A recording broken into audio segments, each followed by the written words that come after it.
નમસ્કાર મિત્રો, ભારતના શિક્ષણ પંચમાં એક સુંદર વાક્ય લખાયું છે કે ભારતનું ભવિષ્ય તેના વર્ગખંડોમાં ઘડાઈ રહ્યું છે. અને સાચી વાત છે, ભારતનું ભવિષ્ય વર્ગખંડોમાં જ ઘડાય છે. આવા ભવિષ્ય ઘડનારી સંસ્થાઓમાંની એક સંસ્થા એટલે national testing agency NTA. NTA નામની સંસ્થા આજે સમગ્ર ભારતમાં ચર્ચાનું કેન્દ્ર બની છે. અને કેન્દ્ર બનવાનું કારણ નીટ એક્ઝામ છે. જે લોકો નીટ એક્ઝામ એટલે શું જાણતા નથી ને, એ લોકોએ આ વિડીયો સાંભળવો ખૂબ જરૂરી છે. મિત્રો, નીટ એટલે the national eligibility cum entrance test. હજારો અને લાખોની સંખ્યામાં દર વર્ષે વિજ્ઞાન પ્રવાહના વિદ્યાર્થીઓ આ એક્ઝામ આપતા હોય છે. અને સમગ્ર ભારતમાં આ નીટ એક્ઝામ કન્ડક્ટ કરે છે એનટીએ એટલે કે નેશનલ ટેસ્ટિંગ એજન્સી.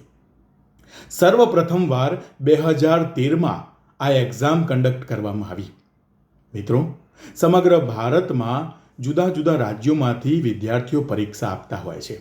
એટલે ગુજરાતી, હિન્દી, મરાઠી, અંગ્રેજી, કન્નડ જેવી 13 ભાષાઓમાં આ સમગ્ર પરીક્ષા વિદ્યાર્થીઓ પોતાની પસંદગીની ભાષામાં આપી શકે તે માટે યોગ્ય વ્યવસ્થા કરવામાં આવેલી છે.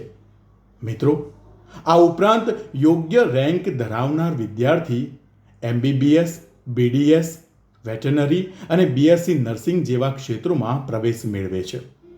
મિત્રો, આનું રેન્કિંગ એરિયા -182 પ્લસ 720 છે.